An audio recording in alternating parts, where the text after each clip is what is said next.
শত শত বছর আগে মির্জা গালিব নামে একজন কবি কয়েকটি লাইন লিখে গিয়েছেন। উনি বলে গিয়েছেন, প্রেমে পড়েছ আবার সম্মানও চাও, ভালোবেসেছ আবার মর্যাদাও চাও। তুমি বড়ই নাদান গালিব, বিষ খেয়েছ আবার বাঁচতেও চাও।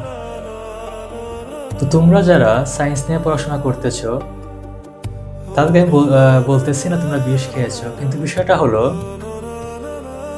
তোমাদের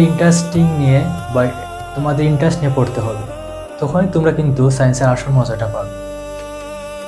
যদি আমার কথা আমি বলি, আমার জীবনে সায়েন্স নিয়ে পড়াটা হচ্ছে আমার one of the best decision in my life. তোমরা যারা সায়েন্সে